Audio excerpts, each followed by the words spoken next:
자, 이번 시간은 여러분 161페이지에 5번부터 또 보도록 하겠습니다. 급여 지급 대장도 증빙이 될 수 있다. 그리고 통장 거래 내역도 증빙이 될 수 있다. 이런 얘기입니다. 그리고 이제 자료 설명을 보니까 직원의 급여를 신한은행 보통예금 계좌에서 이체하여 지급했다. 회계 처리를 하고 전표 입력을 그대로 하면 된다 이런 얘기인데요. 회계 처리가 이제 지금까지 분계는 차변 하나 대변 하나 전부 이런 식이었어요. 근데 이거는 그거보다는 좀 복잡합니다. 자, 급여 대장을 보시게 되면은 이 급여의 기본급 수당 해가지고 지급액의 합계가 나와 있어요. 700만 원이잖아요. 이거를 전부 급여라는 비용으로 처리하시면 돼요.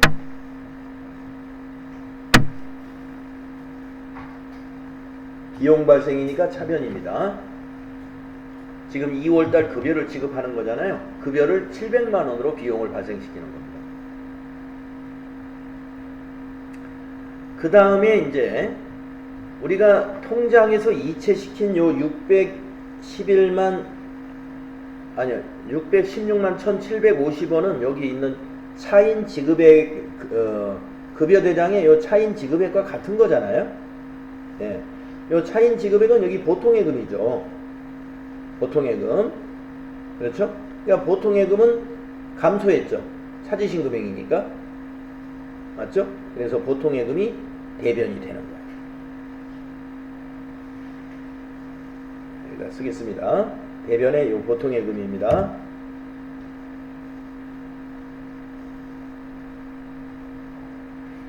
그러면 대변 금액은 그 차인 지급액이에요. 6,161,750.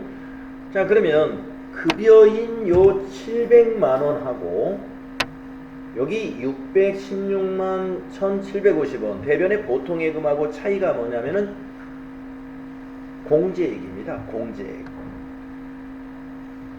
우리가 직원들에게 급여를 지급할 때는 원천징수라는 걸 해요.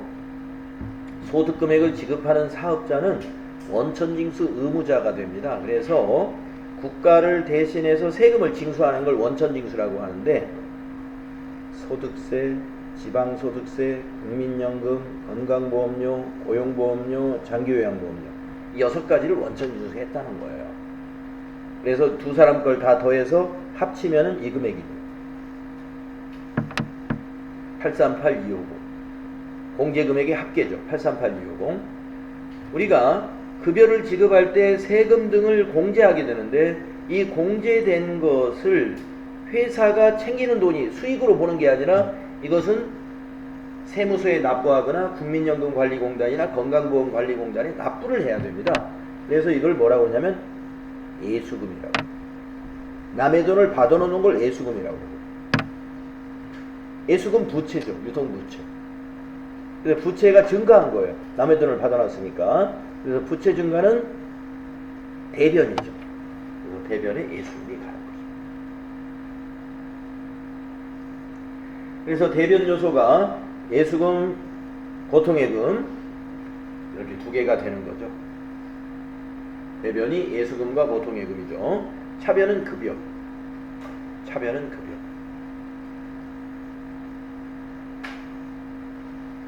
그래서 분계를 한번 여기 메모장에다 한번 좀 써보겠습니다. 이 거래의 분계는 이렇게 되는 겁니다. 차변의 급여가 700만 원.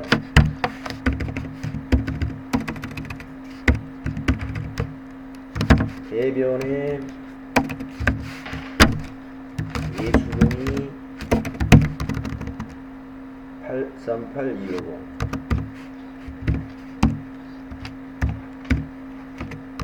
대변의 보통예금이 신한은행으로 코드 걸어야 되고 6,161,750. 깔끔하게 쓰면 이렇게 됩니다. 차변 요소 하나에 대변 요소가 두 개가 되죠. 결합 관계까지 한번 써보겠습니다. 차변의 급여는 비용 발생이죠. 비용을 차변에 기록하는 것은 비용이 발생됐다는 것이고요.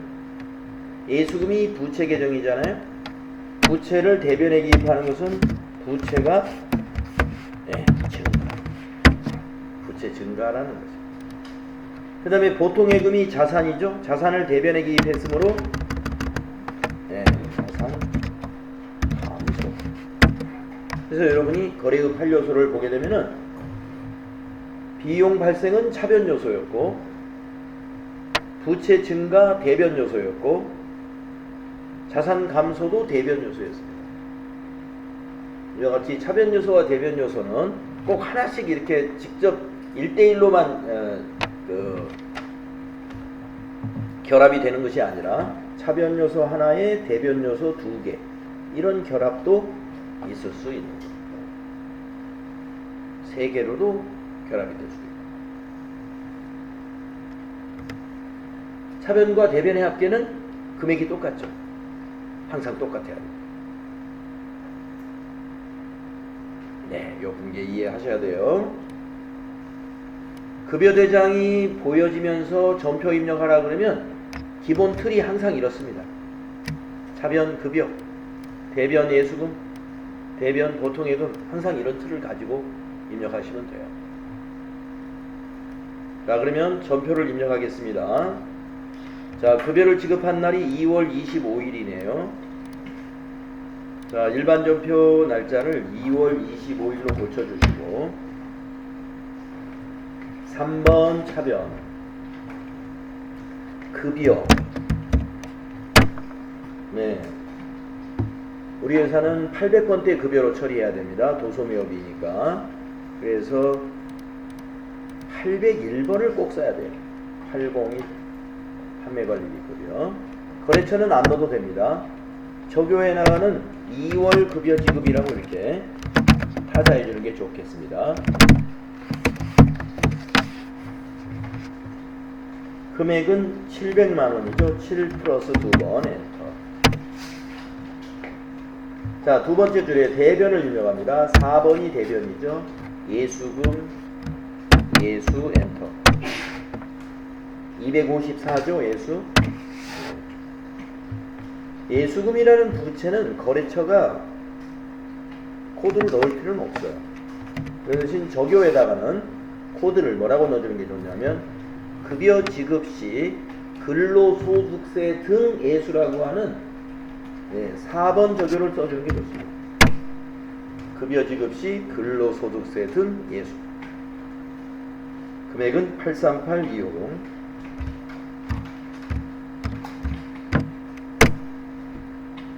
그 다음에 보통예금이죠. 세 번째 4번 대변의 보통예금 103번. 이 보통예금은 예금 은행 관련 계정이기 때문에 거래처를 은행으로 꼭 코드로 넣어줘야 돼요. 그래서 신한은행 보통 9800. 적요는 2월 급여 지급을 여기다 타자해 주면 되겠네요. 2월 급여 지급 6161750. 이렇게 입력하시면 차변 합계 700, 대변 합계 700 맞는지 숫자도 잘 확인하시고 마무리하시면 됩니다. 네, 급여 지급 대장 증빙으로 사용할 수가 있습니다.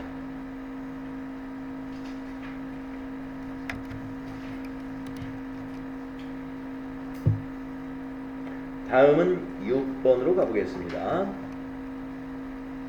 출장여비 정산서. 자, 앞 시간에서는 출장 품위서를 가지고 가지급금으로 회계 처리했는데, 이번에는 출장 여비를 정산한다는 것입니다. 그래서 오상식 부장이 돌아와 가지고 영수증을 여기다 이제 붙였을 거예요. 여기서는 지금 그림으로 안 나타나 있습니다만은 영수증이 어디엔가 붙어 있을 겁니다. 밑에 붙어 있든지 뒷면에 붙어 있든지. 그래가지고 그 영수증을 가지고 이제 숙박비 30만원, 교통비로 25만원. 우리가 이제 교통비 같은 경우는 영수증이 있는 것도 있고 없는 것도 있어요. 없는 것은 그냥 쓰면 돼요. 어디서 어디까지 무슨 요금 얼마 이렇게.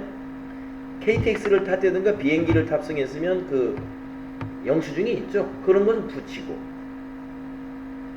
그런 건 붙이고 영수증 없이 사용했던 것들은 그냥 글로만 쓰면 됩니다. 해서 교통비하고 숙박비 합치니까 55만원이네요. 자, 여기 내용을 읽어보겠습니다. 출장을 마친 오상식 부장의 여비 정산 내역을 받고 차액을 현금으로 추가 지급했다. 자, 출장 갈 때 50만원의 가지급금을 줬는데 55만원을, 자기 돈을 5만원 더 쓰고 왔으니까 정산을 하려면은 회사가 5만원을 더 줘야 되겠죠? 그걸 현금으로 줬다는 겁니다. 그러면 분계를 한번 써볼까요? 자, 저는 깨끗이 쓰기 위해서 메모장에도 한번 써보겠습니다. 자, 이 6번은 우선 가지급금을 정리해야 되는데, 차변에 오는 것은 이제 출장을 다녀왔으니까 여비 교통비가 확정이 됐어요. 그래서 여비 교통비라는 비용을 발생시킵니다. 숙박비 30만원과 교통비 25만원이 모두 여비 교통비예요. 그래서 차변에 여비 교통비 55만원은 비용 발생이 되는 거죠. 비용 발생. 자, 이 여비교통비 중에서 50만원은 출장 떠날 때 이미 지급한 거예요. 그걸 우리가 가지급금이라는 자산으로 잡아놨었죠? 그걸 정리해 주는 겁니다. 대변의 가지급금. 오상식 50만원 자산 감소. 출장 떠날 때 자산 증가로 받잖아요? 정산할 땐 대변의 자산 감소로 받아요. 빼주는 겁니다. 가지급금. 그리고 이제 모자라는 5만원, 그러니까 요거는 지금 자산 감소에 해당이 돼요. 가지급금 50만원은 자산 감소입니다. 자산 계정 대변이면 자산 감소잖아요. 5만원은 현금으로 추가 지급했잖아요. 대변의 현금이 5만원. 이것도 자산 감소죠. 두 개 다 자산 감소. 그래서 출장비 가지급금 정산하면은요, 그때 비용이 차변에 발생하게 돼요. 그리고 가지급금 대변에 가서 없어지고 추가로 지급하게 되면 대변에 현금이 가고, 만약에 오상식 부장이 여비교통비를 55만원이 아니라 45만원을 지출하고 왔다면은 반대가 되죠. 50만원 가지고 가서 5만원을 남겨왔잖아요. 그러면 요 현금이 이쪽으로 오는 거예요. 여기 여비교통비는 45만원이 되고, 그러면 차대변이 떡 맞죠? 50만원씩. 현금이 회사가 5만원 받으면 됩니다. 그때는 이제 자산 감소가 아니라 이쪽에 차변에 오면 자산 증가가 되죠. 5만원은. 지금은 이렇게 돼야 되죠. 자, 전표 입력합시다. 날짜는 2월 27일입니다. 날짜를 2월 27일로 고치고, 차변이 금액이 크니까 차변부터, 여러분 차변 대변 이렇게 어느 순서로 꼭 지켜면서 입력할 필요는 없지만, 조금이라도 여러분이 쉽게 입력하시려면은 금액이 큰 거부터 입력하면 조금 쉬운 점이 있어요. 네. 그래서 55만원이 여비교통비가 제일 금액이 크잖아요. 그래서 차변에 여비교통비 800번대 82원. 거래처는 그냥 지나가시는데 저교에다가는 출장여비 가지급 정산이라는 1번 조규를 쓰겠습니다. 금액은 55만원. 그리고 이제 4번 대변. 4번이 대변이죠. 가지. 개정 과목 가지급금 가지. 거래처는 코드로 써야 되죠. 오상식. 네, 엔터로 위에 거 복사하면 돼요. 가지급금 정산했다. 50만 원이죠. 500 50만 원. 엔터. 이제 지금 나머지 차액 5만 원 나는 게 이게 대변에 현금 넣으면 되죠. 4번 대변에 현금은 101번. 네, 거래처 뭐 안 넣어도 됩니다만은 오상식 넣어도 괜찮을 것 같아요. 엔터로 복사하고 가요. 코드로까지 넣을 필요는 없습니다. 그러나 가지급금은 반드시 코드로 넣어야 됩니다. 오상식을. 적여도 그냥 엔터로 위에 거 복사하면 괜찮아요. 네, 출장료비 가지급 정산하면서 현금이 나간 거다. 그리고 대변에다가 5만 원 입력하십니다. 네, 이렇게.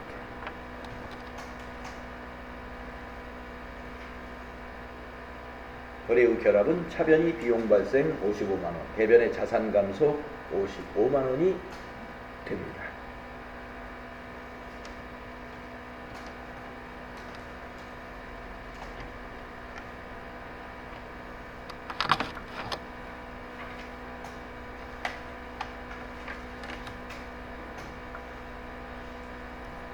자, 여러가지 증빙을 우리가 지금 보고 있습니다.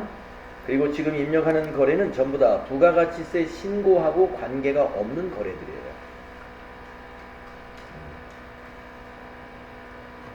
그래서 부가가치세 신고와 관련이 없는 거래는 일반 정표에 입력하는 것이다.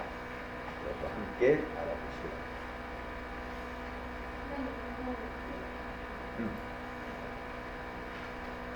예. 황금유.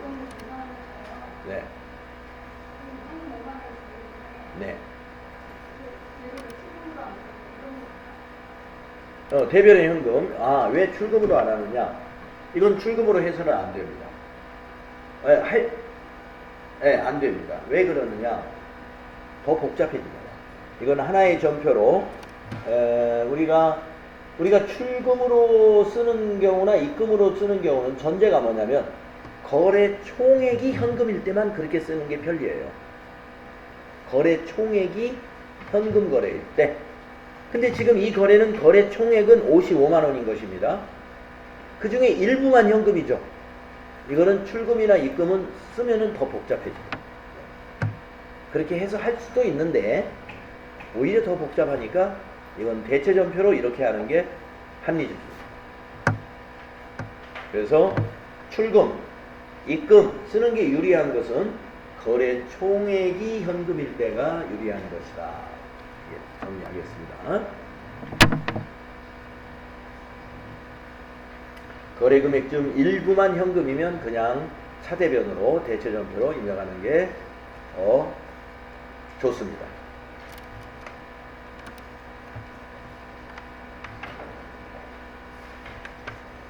자, 162페이지로 넘어가서 7번째 문제를 보겠습니다. 근로소득세 납부. 자, 우리가 2월달 급여를 지급하면서 직원들의 근로소득세를 공제해 줬단 말이에요. 조금 전에 급여대장 보시면 여기 근로소득세 22만 5,420원 소득세, 지방소득세 22,530원. 그래서 이 근로소득세는 세무서에 내는 거고요. 지방소득세는 시청이나 구청에 내는 거예요. 그래서 보니까 22만 5,420원을 용산 세무서에 우체국을 통해서 납부했습니다. 영수증을 보니까. 자, 밑에 내용을 보면요. 2월분 급여 지급 시 원천 징수하였던 근로소득세를 납부 기한일에 현금으로 납부했습니다. 지금처럼 전체 거래가 현금일 때는 출금 전표가 간단해요. 자, 납부 기한일은 여기 수납인에 찍힌 3월 10일 날이죠. 3월 10일 날.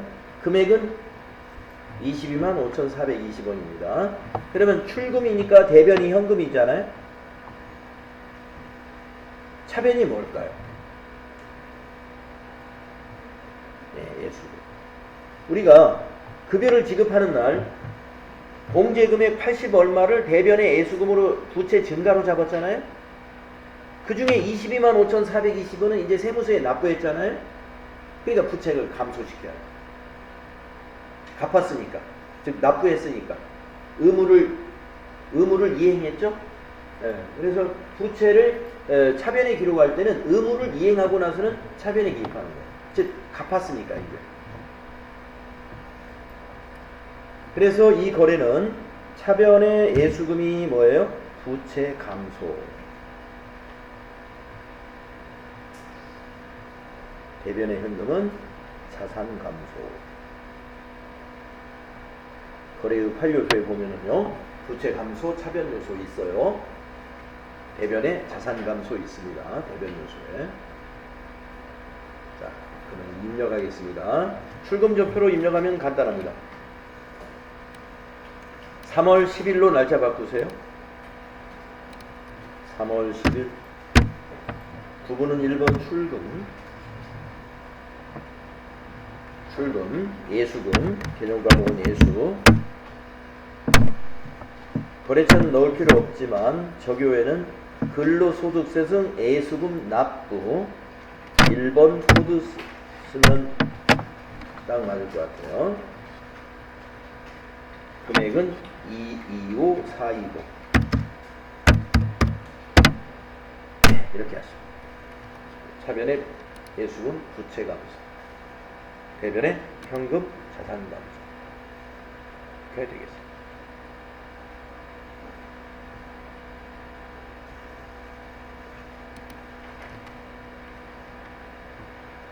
네, 다음에 또 8번도 보면은 비슷한 문제입니다. 건강보험료를 납부한 영수증이에요.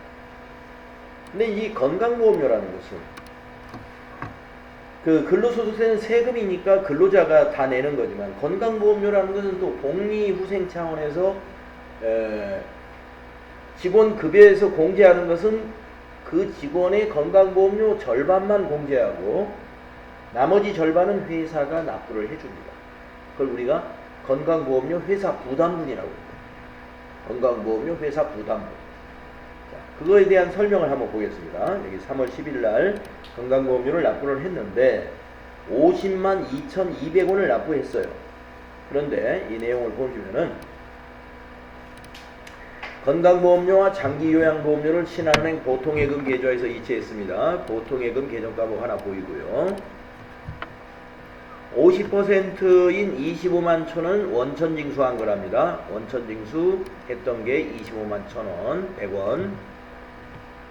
나머지는 회사 부담분이랍니다. 회사 부담분이 50%예요. 25만 1,100원이 되겠죠. 나머지가. 회사 부담분은 복리후생비로 할 것. 계정 과목을 콕 찍어줄 수도 있어요. 시험에서. 그럼 우리는 분계가 이제 다 된 거예요. 회사 부담분을 뭘로 할까 고민했다면 이제 해결됐죠. 복리후생비.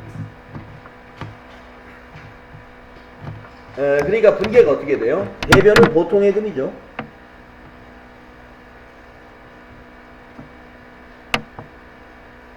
신한은행. 그렇죠? 대변은 보통예금 신한은행입니다. 금액은 502, 200이고 차변이 두 개로 나눠져요. 25만 1,000원 원천징수한 것은 뭐예요?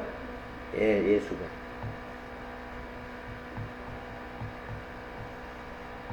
(25만 1,100원) 또 25만 1,100원은 나머지는 이제 복리후생비.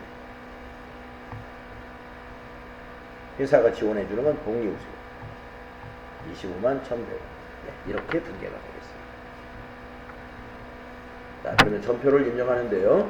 금액이 큰 것부터 입력하는 게 좀 유리하니까 보통예금을 먼저 입력하겠습니다.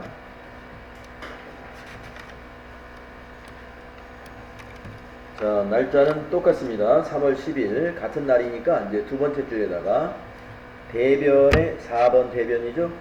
보통예금 103번이에요. 코드가 103번. 거래처는 은행으로 넣어야 됩니다. 신한은행. 보통. 저교에는 2월분 건강보험료 납부라고 쓰는 게 좋겠습니다. 여기서 적당한 게 안 보여요. 2월분 건보료 납부 502 200원.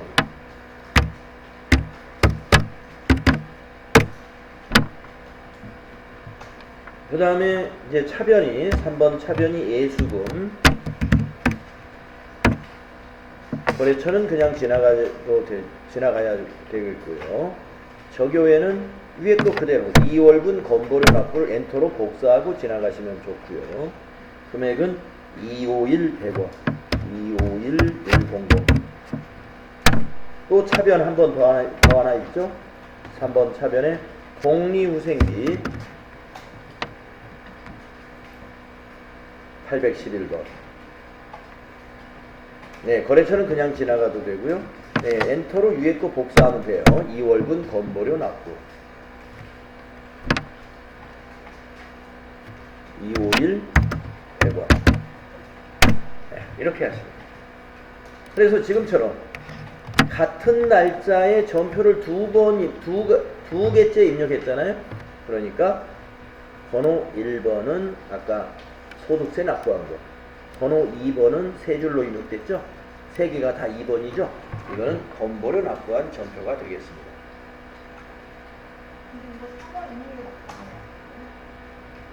날짜 틀리나요? 3월 10일이라고.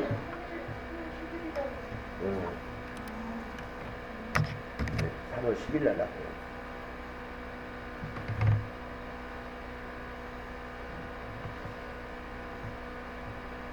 납부 기한 3월 10일까지.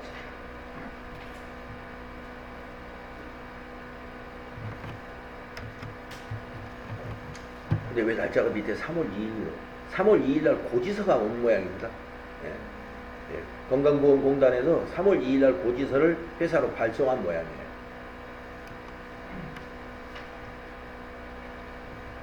네, 그래서 여러분 여기서 하나 또 추가적으로 기억해 줘야 될 게 뭐겠습니까? 건보료 회사 부담분은 복리후생비로 처리했다. 요거 기억을 하시면 되겠습니다. 다음에 9번째 문제를 보겠습니다. 이것도 세금 영수증입니다. 그런데 지방소득세. 지방소득세는 우리 같은 지역에서는 시청에 내는 세금이라고 보시면 되고, 서울 같은 도시에서는 구청에 내는 세금이다. 이렇게 보시면 됩니다. 2월분 급여지급 시 원천 징수한 지방소득세를 납부 기한일에 현금으로 납부했습니다. 이 지방소득세는 소득세의 10%에 해당되는 거예요. 그래서 아까 소득세를 22만 5,420원 납부했잖아요. 용산세무서에다가. 그러니까 거기에 10% 22,530원. 왜 5원? 좀 줄었네. 네. 약 10% 되죠? 네. 22,530원을 납부한 영수증입니다.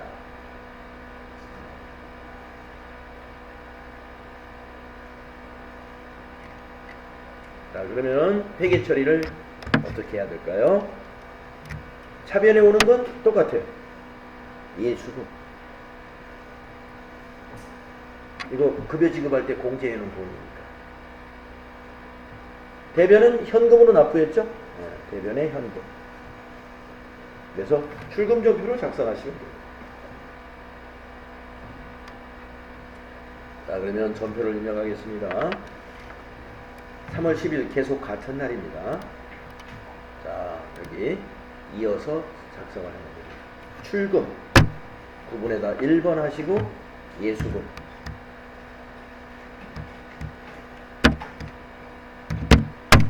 예수금 254. 거래처는 그냥 지나가고 저교에다가는 이렇게 써주는 게 좋을 것 같아요. 2월분 지방소득세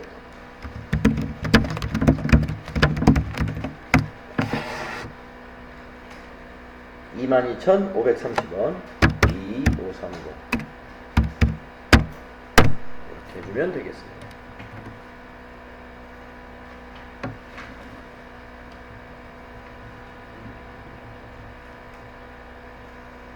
뭐 이런 건 영수증과 거의 모양을 같이 하고 있기 때문에 당연히 우리가 인정받는 영수증이 되는 거고 증빙이 되는 거고요. 그 다음에 10번에 계약금을 지급했다.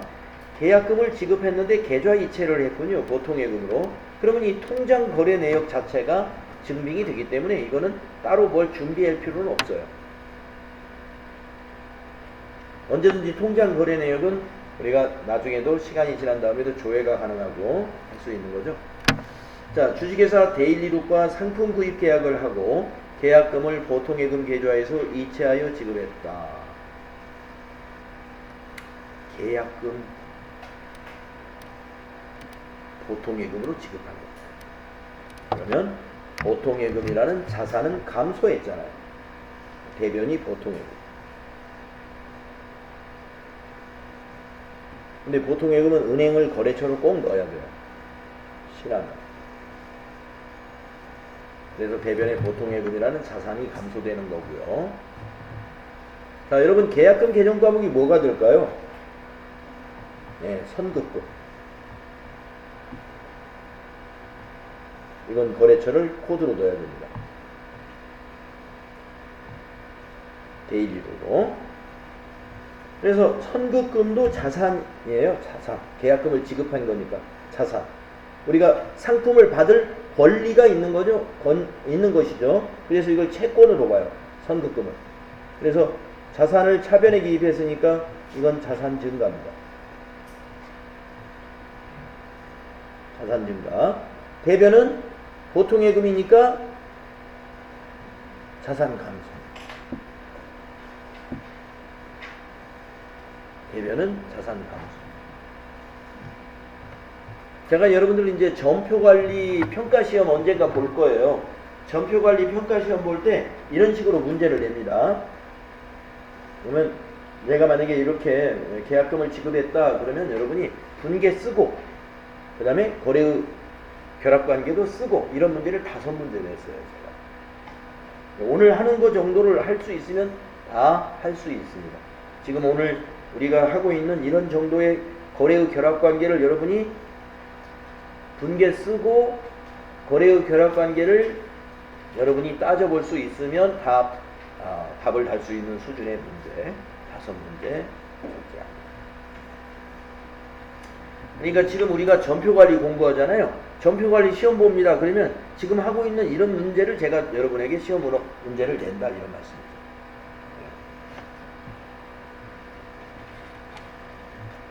될 수 있죠? 네, 전표 입력합시다.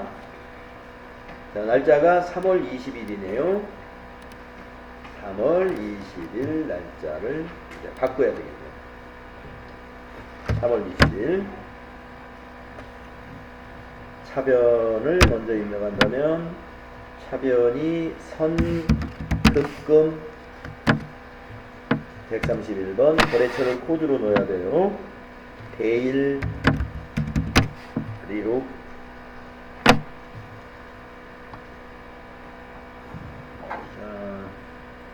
적용의 코드를 선택할 게 있나요? 없네요. 적당한 적용가 안 보입니다. 저는 여기다가 상품 구입 계약 이렇게 써주면 되죠. 상품 구입 계약이다. 근데 계약금이라는 얘기가 되는 거니까요. 금액은 450만.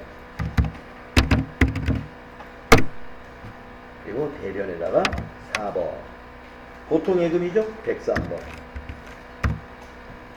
103번이 보통 예금이에요. 코드가. 거래처를 은행으로 넣어야 됩니다. 신한은행. 보통 9800. 엔터로 위에 거 복사하면 적당해요. 상품 구입 계약이다. 450만.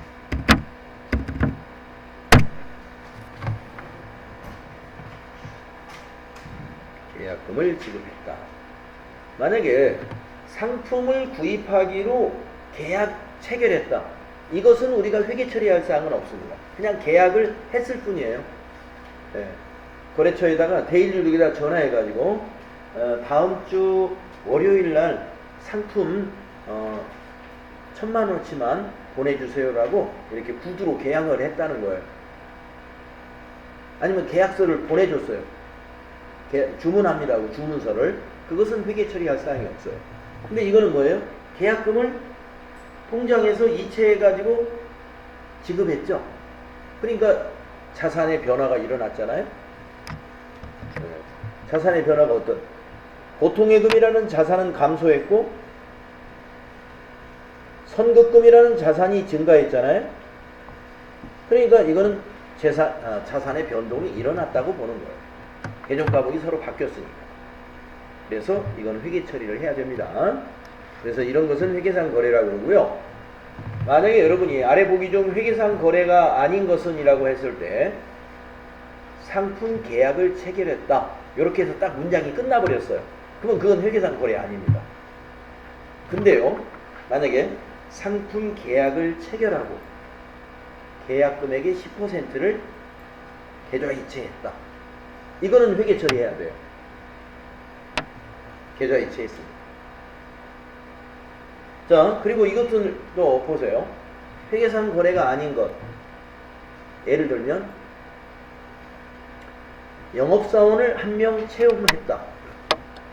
그건 회계상 거래 아닙니다. 사원을 한 명 채용했어요? 회계 처리할 것은 없어요. 근데 사원을 채용하고 책상을 하나 20만 원을 주고 구매했다. 책상 구매를 했죠. 비품이 증가하고 현금이 나갔을 거 아니에요? 그건 자산의 변화가 일어났죠. 그런 것은 회계 처리하는 겁니다. 그러니까 인원을 채용했다. 이런 건 회계 처리할 사항이 없는 거예요. 계약을 체결했다. 이것도 회계 처리 아닙니다. 회계상 거래가 아니다라는 거예요. 그래서 여러분이 제가 이런 문제도 냅니다. 회계상 거래가 아닌 것에는 X, 회계상 거래인 거에는 동그라미를 하시오. 이런 문제를 냈어요. 그러면 여러분이 딱 보고 결과적으로 어떻게 판단해야 되냐면은 자산, 부채, 자본에 변동이 일어났는가? 일어났으면 동그라미, 회계상 거래. 변화가 없다? 그러면 X예요. 그 변화 없는 것이 예를 들자면 직원을 채용했다라든가 계약을 체결했다. 이걸로 그냥 끝나버렸으면 회계상 거래는 아닌 거다. 이런 얘기죠. 자, 여러분, 상품을 도난을 당했습니다. 회계상 거래일까요? 아닐까요? 네, 거래입니다. 왜? 상품이 감소했잖아요. 상품이. 그래서 그런 것은 회계상 거래예요. 그래서 그런 문제도 이 전표 관리에서 문제가 있습니다. 네. 자, 그러면은 이제 여러 가지 증빙이다 해가지고 지금 10가지의 거래를 또 일반 전표에다가 우리가 입력을 해봤습니다. 거기 164페이지부터는 이제 풀이가 있어요. 그래서 우리가 1번부터 10번까지 한 풀이이니까 여러분이 한번 천천히 풀이를 한번 보세요. 그러면 앞에서 했던 것이 한번 정리가 한번 될 거예요. 풀이를 한번 각자 천천히 한번 읽어보십시오. 166페이지.